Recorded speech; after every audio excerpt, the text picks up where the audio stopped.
Bon Thomas, bonjour. Bonjour. Bonjour à toutes et à tous. Donc Philippe Villevalois, je suis le délégué général de l'AREA, l'Association régionale des entreprises alimentaires.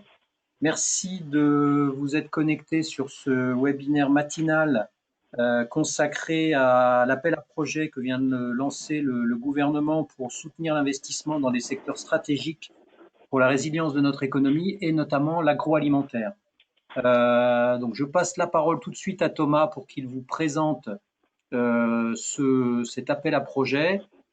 Comme d'habitude, les supports, les slides, si vous n'êtes pas connecté et que vous ne les voyez pas, vous seront transmis à l'issue du webinaire pour que vous puissiez les regarder et contacter directement ensuite Thomas si vous avez besoin de plus de renseignements. Thomas, Bien. je te laisse la parole. Parfait, merci beaucoup Philippe. Bonjour à tous. Moi, je suis Thomas Durieux, je suis directeur du bureau de tour de la société ABF Décision. Ce que je vous propose, comme là on est peu nombreux, c'est que vous puissiez me poser vos questions au fil de l'eau, si vous en avez, pour que ça soit le plus interactif possible. On va parler essentiellement en effet des différentes annonces qu'on a pu avoir dans le cadre des plans de relance. Donc voilà, nous en 2 mots, on est une société spécialisée dans le conseil en financement public, donc avec une quarantaine de collaborateurs, un tissu de partenaires dont l'AREA, avec qui on travaille depuis longtemps pour traiter les sujets d'aide publique, notamment dans le domaine de l'agroalimentaire où on a des gisements d'aide qui sont assez conséquents avec les fonds européens, notamment les fonds FEADER ou autres. Aujourd'hui, le focus, on va le faire sur les plans de relance, mais c'est quand même important de vous donner de la visibilité sur qui sont les différents financeurs publics pour que vous compreniez le fonctionnement global et notamment les régimes sur lesquels s'appuient les aides, puisque là, sur ces plans de relance, on a un régime particulier qui a été mis en place dans le cadre de la crise. Donc en fait, le grand Manitou des aides publiques, c'est l'Europe. C'est eux qui vont déterminer les règles du jeu sur un constat qui est très simple, c'est qu'on interdit les aides publiques au départ pour éviter les questions de distorsion de concurrence entre les pays membres. Et donc, on préfère partir d'une interdiction pour ensuite ouvrir des régimes dérogatoires qui vont fixer les règles du jeu des aides publiques que vous allez trouver sur vos territoires nationaux. Donc, on va trouver des régimes dérogatoires par rapport à des tailles d'entreprise. C'est là qu'on détermine si on est une PME ou pas au sens européen. Donc, pour rappel, la PME européenne, c'est 250 salariés, 50 millions d'euros de chiffre d'affaires en consolidé. On va avoir des régimes sur certains zonages géographiques. On va avoir des régimes pour soutenir des thématiques, notamment de la R&D, de l'environnement. Et donc là, ils ont mis en place un régime spécifique qui est très intéressant au regard des intensités qui sont proposées, qui est lié à la crise Covid. Donc un régime Covid qui est ouvert jusqu'à la fin d'année. Et donc là, l'intégralité des aides qu'on va avoir sur le plan de relance vont potentiellement pouvoir être basées sur ce régime Covid et donc permettre d'atteindre des intensités qui sont énormes, puisqu'on parle de 80% d'intensité sous forme de subvention dans la limite de 800 000 euros par entreprise. Et par entreprise, j'entends par entreprise unique, donc on raisonne au niveau groupe et on ne raisonne pas par filiale. Donc ça, c'est un prérequis qui est important. Après, donc vous voyez, il est d'autant plus important aujourd'hui pour l'agroalimentaire, puisque là, je vous ai parlé des règlements. Ensuite, je vais vous parler des fonds, puisque l'Europe met à disposition des États membres pour des périodes de 7 ans des fonds structurels pour rayonner sur l'économie. Donc, on a les fonds FEDER et FSE qui sont plutôt des fonds pour les entreprises qui vont rayonner sur la partie R&D, innovation, investissement des PME. Et aussi, on a les fameux fonds FEADER qui sont des fonds agricoles avec des mesures notamment dédiées à l'agroalimentaire. Aujourd'hui, en 2020, on est sur la dernière année de la programmation actuelle 2014-2020 et on n'a plus d'argent sur cette mesure agroalimentaire en région centre. Donc aujourd'hui, les entreprises de l'agroalimentaire qui ont des projets d'investissement ne peuvent pas être fléchés vers ces aides qui sont normalement sous forme de subventions et donc sont plutôt fléchés sur les aides de la région qui se font sous forme d'avance remboursable. Et donc là, on a un potentiel du coup pour obtenir à nouveau des subventions sur des intensités très fortes grâce à ces plans de relance. Voilà pour le contexte. Après, évidemment, on a l'État qui est incontournable, avec notamment tout ce qui est les programmes d'investissement d'avenir qui visent à emmener les entreprises vers l'industrie de demain. Donc avec 2 grands piliers qui sont la transition énergétique et la transition digitale, et tout ce qui est évidemment industrie du futur. Donc l'État aussi pilote le crédit d'impôt recherche, qui est un outil un peu unique sur le territoire européen. Les régions qui sont devenues incontournables depuis 2016 et la loi NOTRe, la loi NOTRe qui donne tout le pouvoir économique aux régions au détriment des départements, par exemple. Donc les régions vont intervenir sur leur schéma de développement économique pour donner les grandes orientations et donner des aides qui correspondent à ces orientations. Donc en région centre, c'est à peu près, là il y a marqué 40, mais on est plutôt autour de 30-40 millions d'euros par an. Et ce sont les régions qui vont être autorités de gestion des fonds européens. Donc quand vous allez vouloir bénéficier de FEADER ou de FEDER, vous allez aller au service de la région et vous aurez généralement une règle du 1 pour 1 avec 1 euro de la région pour 1 euro de l'Europe.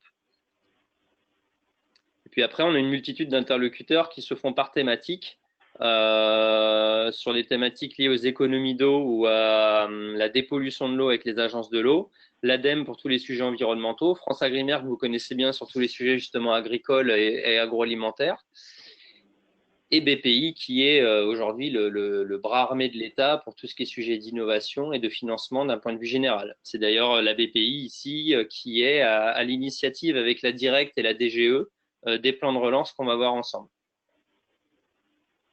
Donc voilà pour la présentation des organismes. Pas de questions à ce niveau-là, je poursuis. Non, pas de questions. Okay. Donc là, maintenant, je vais faire juste un petit point rapide sur chronologiquement les aides qui ont été mises en place depuis le 15 mars et la mise en place de la crise. Donc nous, on peut voir qu'il y a, on peut dire en quelque sorte qu'il y a 3 phases, avec une phase d'abord défensive, donc avec des aides très défensives qui visaient à préserver la trésorerie des entreprises. C'est des aides auxquelles vous avez tous été, j'imagine, confrontés de près ou de loin avec les fameux PGE.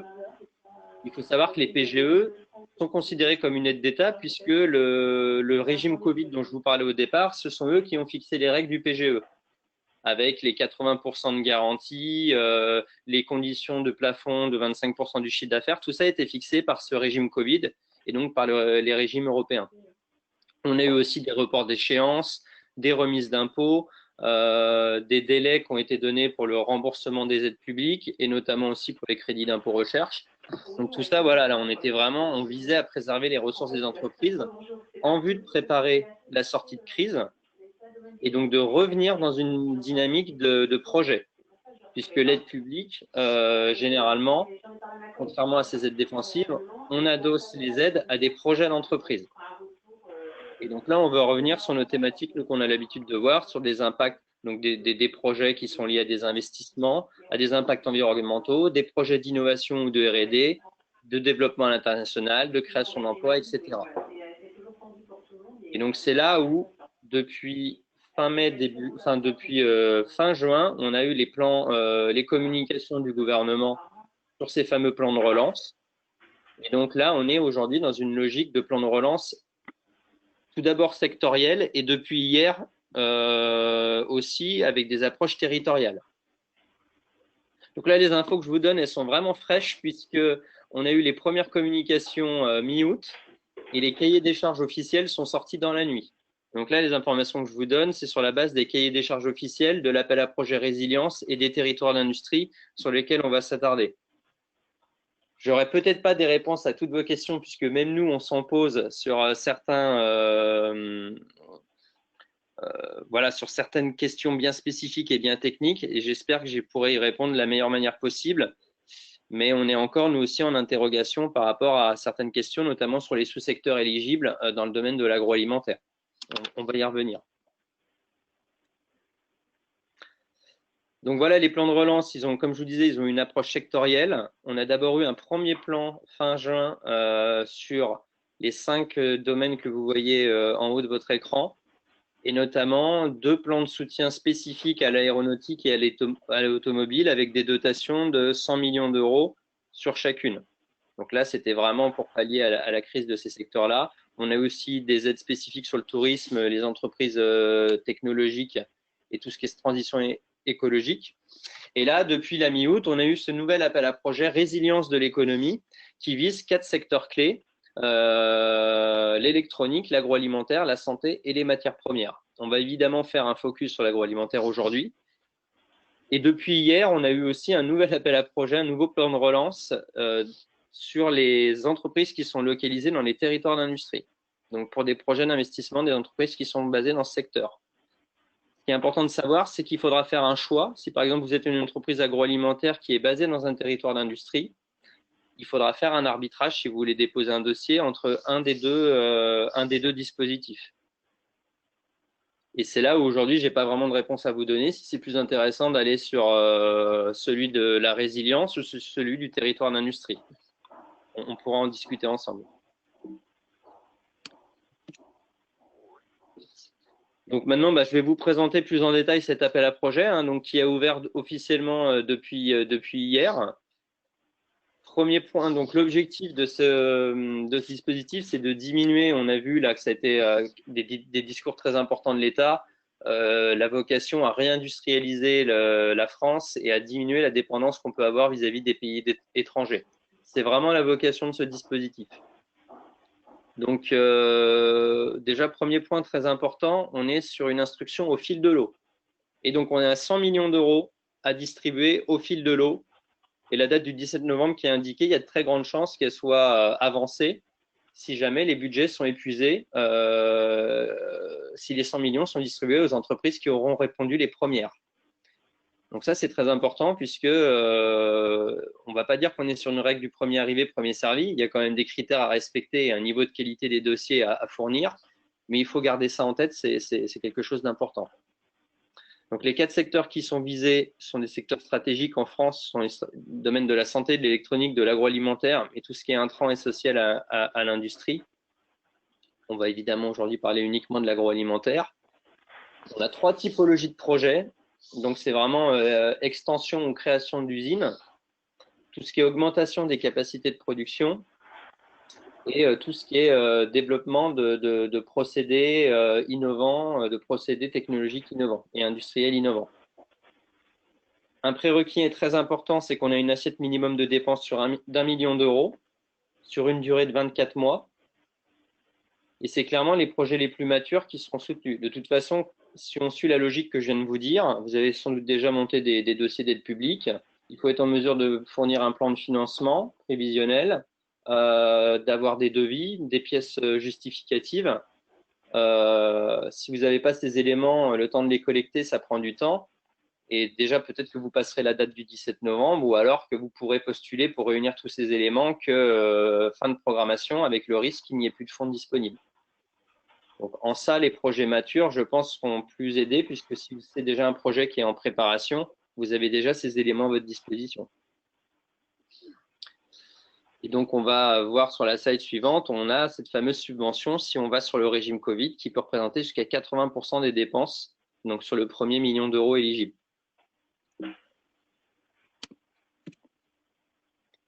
Donc là, on a les taux de soutien, justement, qui sont définis. Cette aide n'est pas uniquement adossée à ce fameux régime Covid. C'est-à-dire qu'on peut retrouver les régimes que je vous décrivais au début, qui sont les régimes avec lesquels on a l'habitude de jouer, entre guillemets, enfin de jongler, pour des entreprises, pour des investissements industriels. Donc là, il faut être généralement une PME pour aller sur ces régimes-là, ou alors être zoné dans des zones qu'on appelle les zones AFR, qui sont des zones qui correspondent à peu près aux zones de nos territoires d'industrie. Sur les projets d'industrie, de R&D, on a des taux de soutien qui sont beaucoup plus élevés puisque le risque est plus fort. Et on a aussi tout ce qui est projet lié à l'efficacité énergétique. Là, dans les dossiers, il faudra bien scinder les différentes thématiques entre la partie investissement, la partie R&D, la partie efficacité énergétique. Et donc, si jamais on arrive à activer ce régime Covid, c'est là où on peut aller chercher 80% de taux de soutien jusqu'à 800 000 euros. Donc, pour activer ce régime Covid, ils disent qu'il faut avoir des impacts sur votre activité assez importants pendant la crise et des difficultés de trésorerie pour financer vos projets. Après, vous allez me dire, tout dépend de la manière dont tout justifie et tout dépend des comparatifs qu'on prend aujourd'hui. Aujourd'hui, on n'a pas d'indicateurs qui nous disent, par exemple, si vous avez eu une chute de plus de 30% de votre chiffre d'affaires sur la période Covid, vous êtes éligible au régime Covid. On reste sur des choses quand même assez subjectives. Donc, la manière dont c'est présenté, évidemment, je pense, sera très importante dans les dossiers que vous aurez à déposer. Et en plus, ces aides peuvent être cumulables avec d'autres aides d'État si vous avez d'autres dossiers en cours ou des dépenses qui sont déjà prises en compte par d'autres aides. Elles peuvent être cumulables dans la limite des intensités, des taux que vous voyez dans le petit tableau en dessous. Est-ce que c'est clair sur ces questions de régime et d'intensité d'aide? Moi, j'ai une petite question quand même. Donc, dans un projet, on peut avoir l'aide temporaire Covid plus une aide que l'on trouve en dessous, genre une aide d'investissement industriel. Alors, c'est une bonne question. C'est-à-dire que si vous êtes… Alors déjà, c'est est-ce que vous êtes éligible au régime Covid ou pas? Donc ça sera le premier distinguo qui sera fait pour votre entreprise. Si vous êtes éligible au régime Covid parce qu'il considère que voilà, votre activité a été affectée et que vous méritez d'aller sur ce régime, et par exemple, vous avez un projet à 2 millions d'euros, le premier million sera soutenu par le Covid et donc vous aurez les 800 000. Et le deuxième million sera soutenu sur les taux d'intensité que vous voyez en dessous.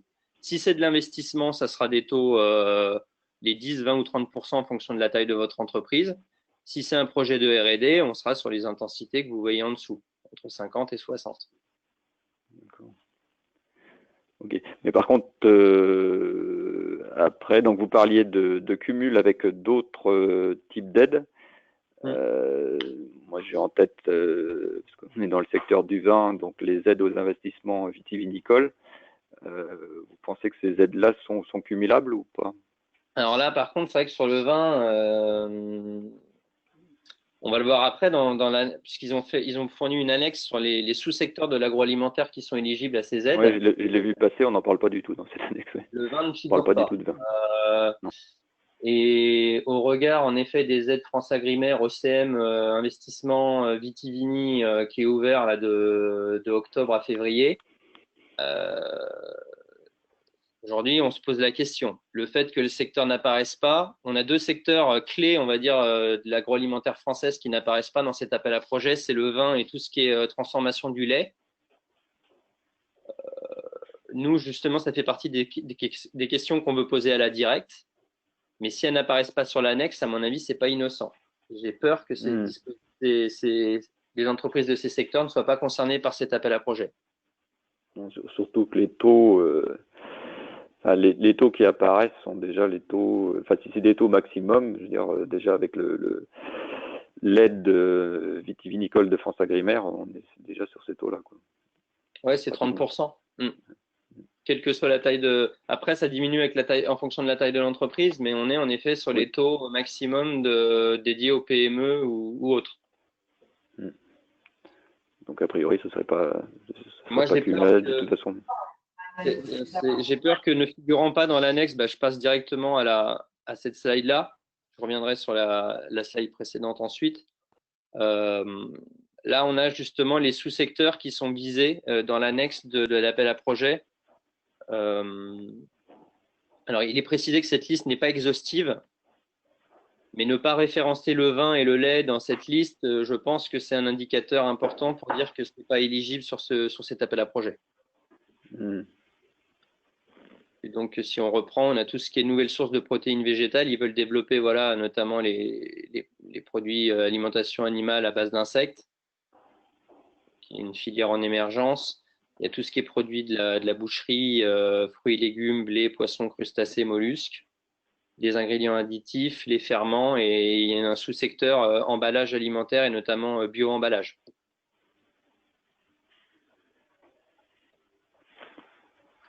Donc là, c'est clairement nous la question principale qu'on a sur nos différents clients dans différents secteurs de l'agroalimentaire. Qu'est-ce qu'ils sous-entendent par cette liste n'est pas exhaustive?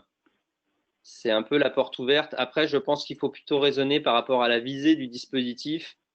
Un très gros projet qui créera de l'emploi sur un territoire, on va dire, compliqué, même s'il n'est pas dans le domaine un des 5 domaines cités là, je pense qu'il pourra être soutenu. Moi, c'est comme ça que je le lis.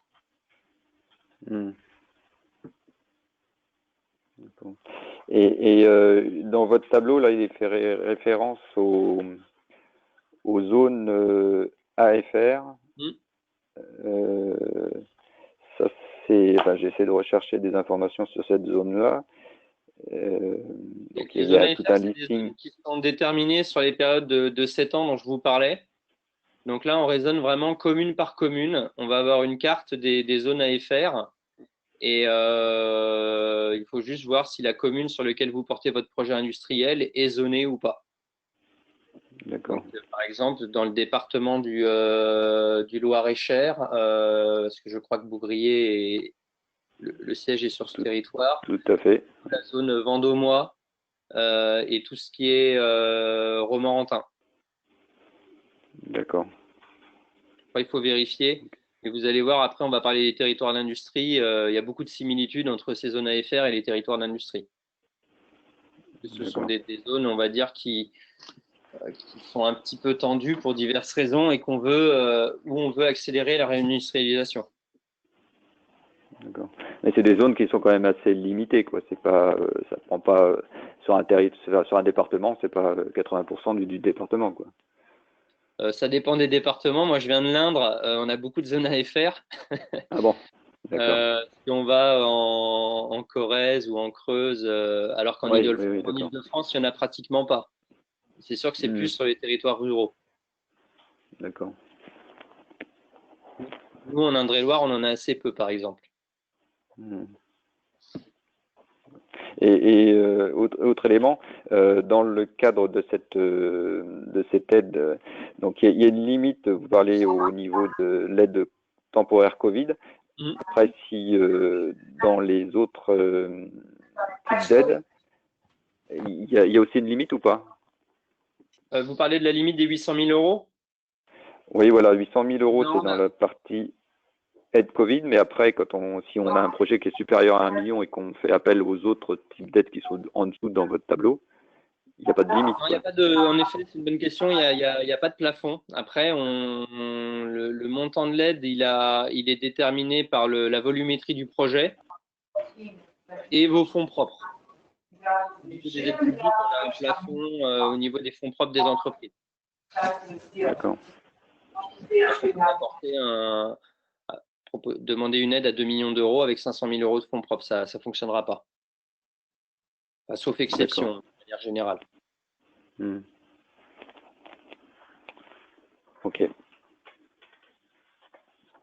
Après, il y a certains dispositifs, là je vous parle de manière générique, il y a certains dispositifs qui sont plafonnés. Si on prend l'aide à l'agroalimentaire sur la région centre, celle dont je vous parlais qui est épuisée, elle est plafonnée à 800 000 euros également. Les aides de la région centre sont limitées à 400 000 euros par entreprise. Donc vous voyez, après, ça va dépendre des dispositifs. D'accord. Précisément sur, par exemple, ces dispositifs régionaux, donc au niveau de la région centre, qui sont cumulables avec ces nouvelles dispositions? Oui, tout à fait, c'est ce que je mets ici, cumulable avec d'autres aides d'État dans la limite des plafonds qui sont indiqués. Alors après, les aides agroalimentaires type FEADER, la mesure 4.2 du FEADER avec la région, elle est basée sur un régime agroalimentaire. Et là, il y a pas, ce régime agroalimentaire n'est pas spécifié là, dans cette aide-là. Donc, soit vous avez déjà eu un soutien et on vous met sur le régime Covid et on vous monte l'intensité jusqu'à 80%. Soit après, derrière, en fonction de la taille de votre entreprise ou de la nature des projets, on vous met sur les intensités qu'il y a en dessous. Okay. Mais là, on parle généralement de nouveaux projets. Donc, puisque la règle d'or des aides publiques, c'est qu'on mobilise des aides sur des projets à venir et on mobilise les aides avant le démarrage des projets. Donc, si vous avez déjà une aide sur un projet qui est engagé, de toute façon, ça va être compliqué de valoriser ce projet sur cette aide-là. Là, on parle plutôt des projets à horizon 12-24 mois. D'accord. Et le critère d'éligibilité des dépenses par rapport justement à la date de, enfin, c'est la date de facture, quel est le critère de date qui est pris? Ça, c'est très important, c'est la date de signature du bon de commande qui fait foi.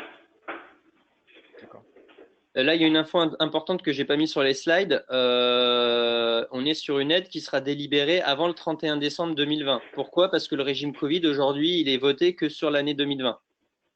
Donc, ils sont engagés à voter les décisions avant la fin d'année. Donc, quand vous avez déjà fait des aides publiques, vous savez que les délais d'instruction peuvent être beaucoup plus longs. Donc là, ça permet aussi de vous donner de la visibilité et d'aider à mettre en place de vos plans d'investissement plus rapidement. Après, l'aide sera versée comme d'habitude avec une avance au démarrage, une étape au fil de l'eau éventuellement et un solde en fin de programme. Mais on aura une délibération sous 3 mois.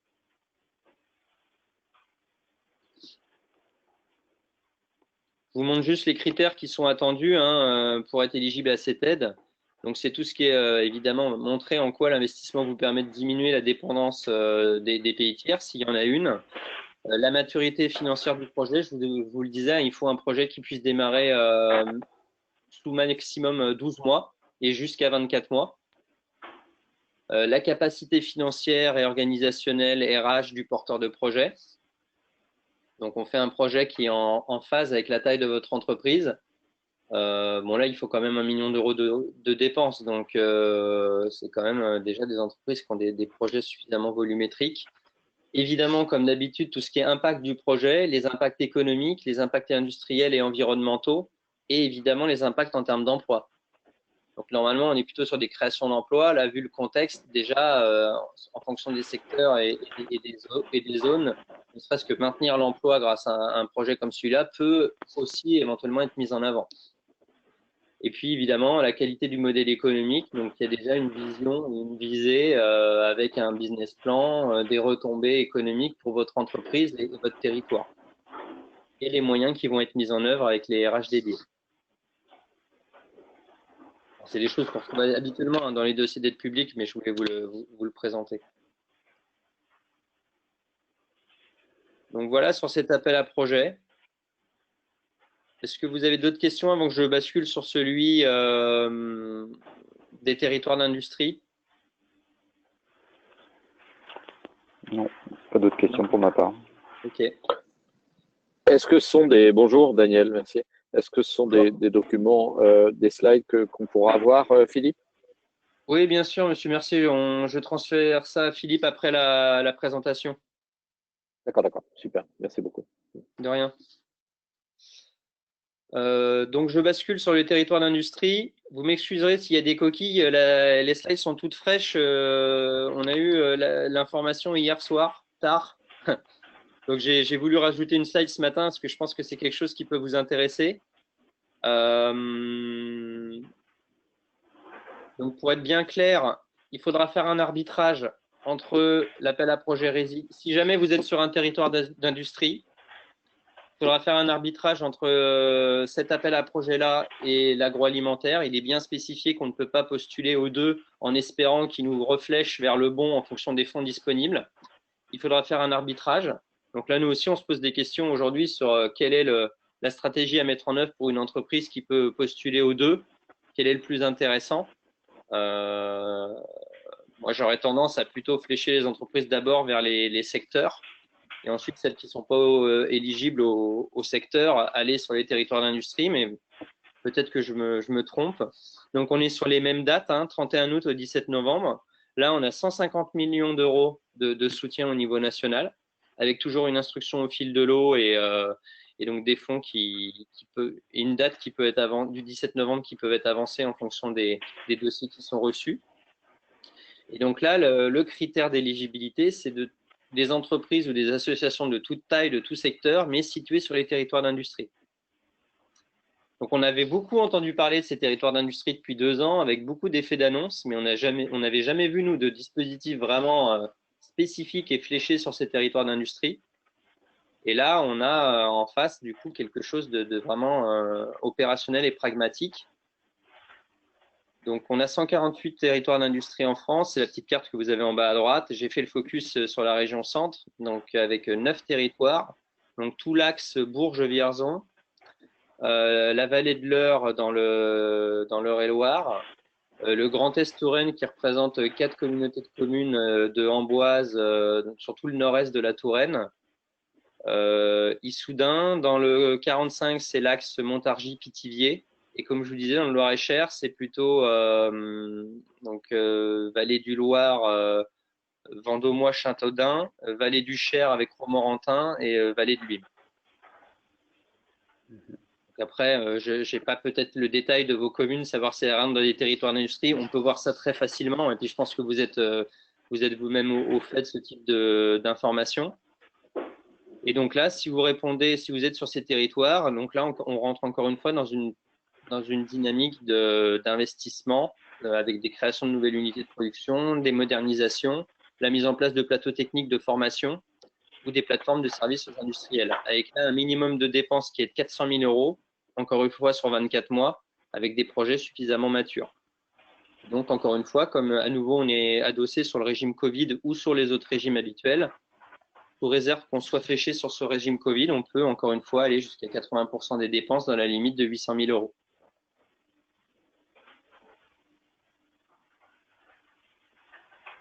Bon, le gros avantage de ce régime Covid, hein, très clairement, il est pour les grandes entreprises au sens européen, les ETI et les grandes entreprises. Pourquoi? Puisqu'une grande entreprise, normalement, sur des projets d'investissement purs, ne peuvent pas être éligibles aux aides, puisque la plupart du temps, les aides sont fléchées sur des régimes PME. L'agroalimentaire est à part, puisqu'on a ce régime agroalimentaire qui permet aux grandes entreprises d'être éligibles.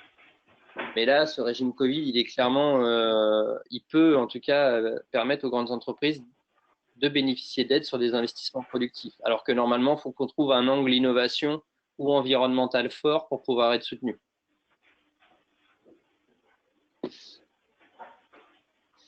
Donc voilà, sur les territoires d'industrie, la présentation rapide. Bon, après, je vais passer très vite, hein, c'est pas l'objet aujourd'hui. Et donc, il n'empêche qu'on a ces plans de relance, mais qu'on a toujours l'écosystème des aides habituelles, avec trois grands prismes, l'innovation, l'investissement et l'export. Donc sur l'innovation, on va distinguer tout ce qui est projet de R&D et d'innovation, avec des innovations voilà, qui, comme vous le savez, peuvent être technologiques, des innovations de services, des innovations commerciales. Donc là, on va valoriser des frais internes et notamment des frais de personnel et des frais externes, que ce soit de prestataires externes ou des frais de propriété intellectuelle dans vos budgets. On va regarder le niveau de maturité technologique de vos projets.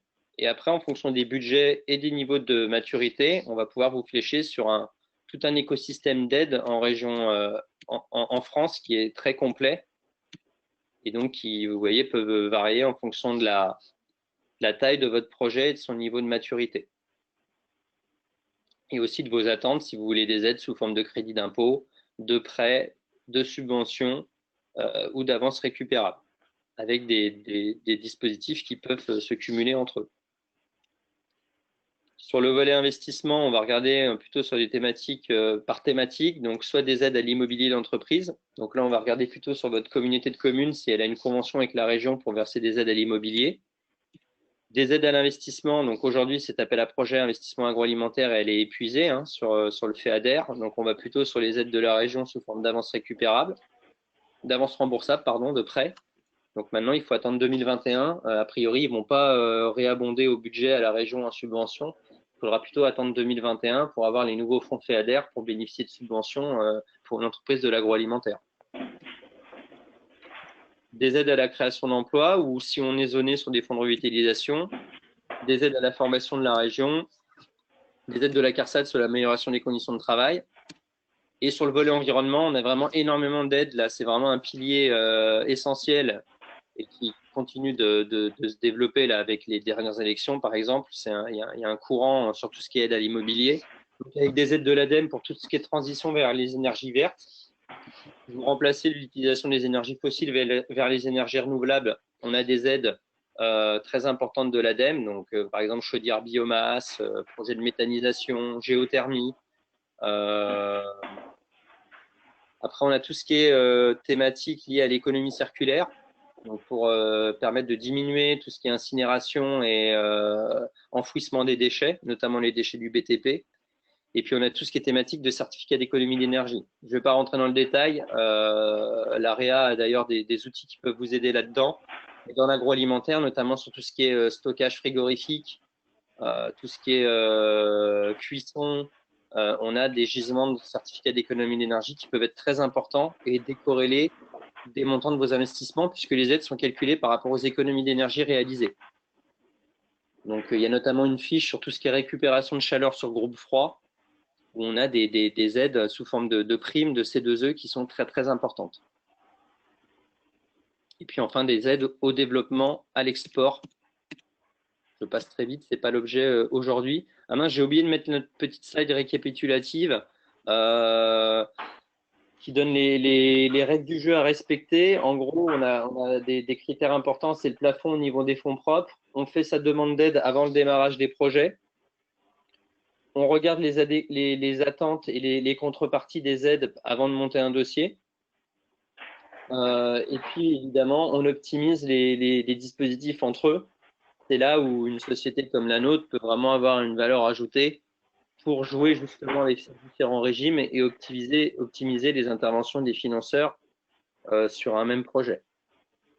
Puisque là, comme vous l'avez vu, on peut avoir plusieurs régimes adossés sur une même aide.